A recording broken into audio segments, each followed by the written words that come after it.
Hey everyone, Brock again. So what we're going to do now that we've sort of set up our question bank, let's have a look now at setting up how to build and construct our end of trimester exam, or indeed any exam really. The first thing we're going to do is when we're on our Moodle page, we want to go up and make sure that turn editing is on. Then we're going to choose an area that we want to place our exam.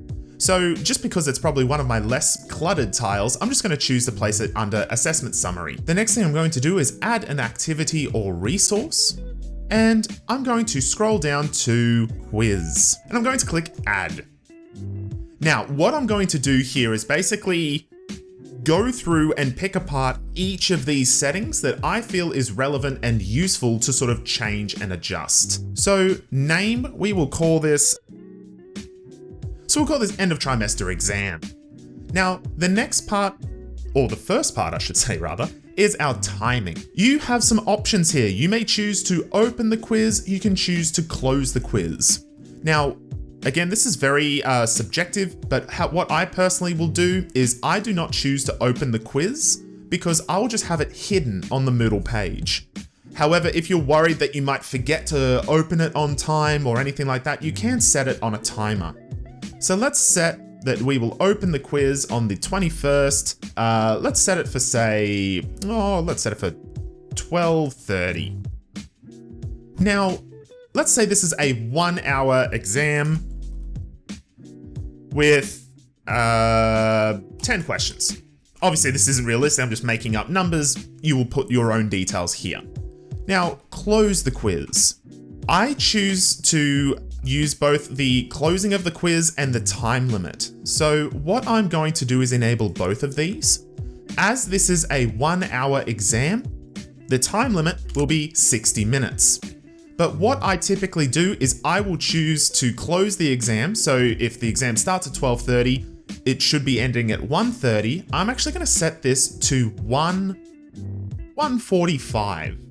So what this is that if a student joins the exam, say 10 minutes late, they've had internet issues, I don't know, something has gone awry. What this means is that students are able to join the exam 10 minutes late, but will still be given the full 60 minutes. However, if let's say a student is a bit cheeky and they've joined 40 minutes late, then their timer will, the quiz will assign them 60 minutes, but ultimately, the quiz will still close at 1:45. So how this works is the students are given 60 minutes of exam time or until the time equals 1:45, whichever comes first. Then the quiz will end. So I like to use both of these options as this allows a certain degree of flexibility for those students who, again, are running 5-10 minutes late or have had some kind of issues, especially with, this online world, but not so much that it could be exploited to give students far more time or an opportunity to communicate. Now, grade, I personally do not use that much. The grade to pass can be useful if you wish to put a threshold. So for instance, in our quiz, if it is how many did we say? 10 questions. So let's say students need 80% to pass. We can say the grade to pass is 8. However, I personally don't like doing that in the exam. I personally would do that in the grade center. But again, this is an option for you to explore if you feel it is important or relevant in your course. One last thing I did forget to mention is what to do when time expires. I personally set mine to open attempts are submitted automatically. So if a student is doing their questions or they're typing out a short answer response and the time runs out, what will happen is that the quiz will close, but anything that the student was still typing or working on will be automatically submitted. We do have some other options. We can have a grace period. So that means that essentially you can set, let's say, 5 minutes. So what this means is that when the time ends, if the student is still working on a question, they have 5 minutes to finish that question, but they are unable to go to a new question. They're unable to sort of skip the question and move on. This is just a grace period for them to finish the question that they are currently attempting before the quiz is submitted. The next one is layout. How you can structure this is essentially what the students see per page. So how this is set out by default is new page, every question. So what this means is it'll be multiple choice question 1. They will attempt it, they click next, and it will reload the entire page to go question 2, and so on and so forth. How you could set this is say 3 questions. So that means that on the main page, it will say question 1, question 2, question 3. Then you press next and it'll go question 4, question 5, question 6. So basically it means there are more questions cluttered on the same page.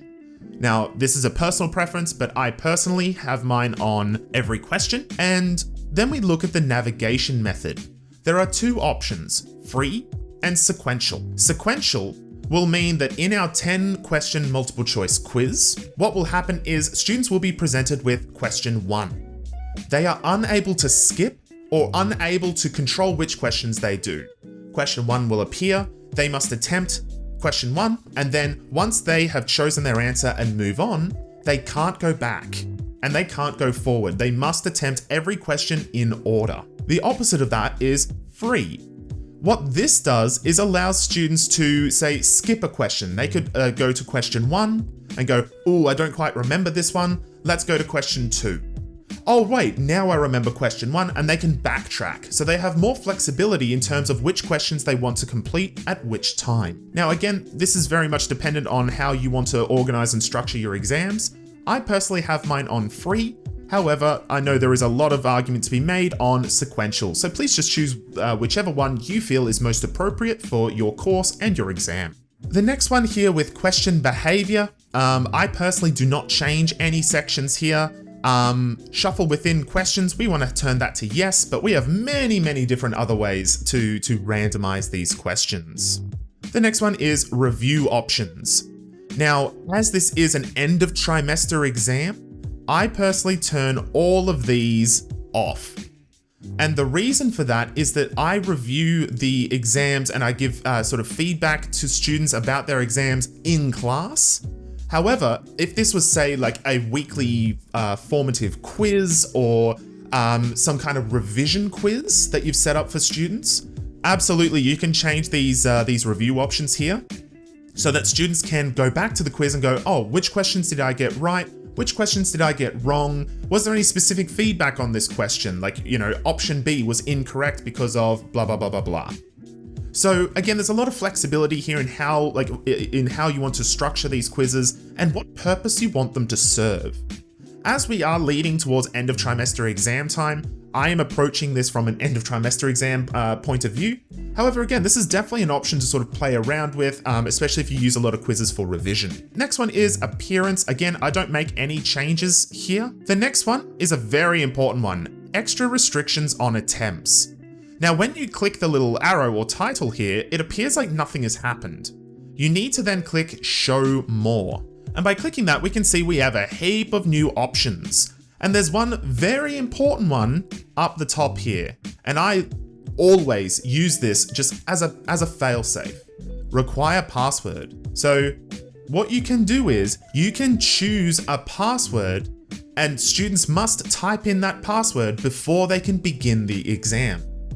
This is again very useful for making sure that students can't sort of sneak in and try and attempt or open the quiz early. It also is just another barrier of defense. So let's say you accidentally forget to hide the end of trimester exam. This is just to prevent students from being able to just click on it and go straight in and look at the questions. So we can require a password. You can click the little I here to see what your password is. So we can just type, hello there, exclamation mark. That is my password. The next one here, enforce a delay. These can be useful if in your quiz, all the way back up at the top here, you allowed multiple submissions. If you were to say, you know, students can attempt this exam 4 different times, what you can do then is if you say allow them to take this exam 4 times, and you will take the highest result. When you look at extra restrictions, you can enforce a delay. So we could say a delay of 4 hours. What this means is a student will see the quiz, they will attempt the quiz, and they will get a result. and they are then unable to reattempt the quiz for another 4 hours. So this can be good if you have a formative piece of assessment and you want students to be able to do the exam, like get some feedback, look at where they went wrong, and then reattempt the quiz after some study and after sort of mentally digesting that feedback. So this is how you can enforce this delay here. Again, overall feedback, you can choose to apply this. So like if a student gets 100%, they get certain feedback. If they get 50%, you can have the quiz say something else. Again, this is up for you to explore and tinker with. As for the rest of these settings, looking at sort of common module settings, restrict access, tags, and competencies, I actually leave these blank. I don't bother sort of changing or adjusting these. And once we've sort of done all of this, we're going to click Save and Return to Course. And we can see my exam down the bottom here. Now, even though I know it is password protected, I do like to make sure I just go to Edit and Hide, just as a precaution, just in case. So guys, we're going to pause the video here. What we're going to do in our next video is sort of look at the exam itself and how we can populate it with questions that we have set up in our question bank. See you then.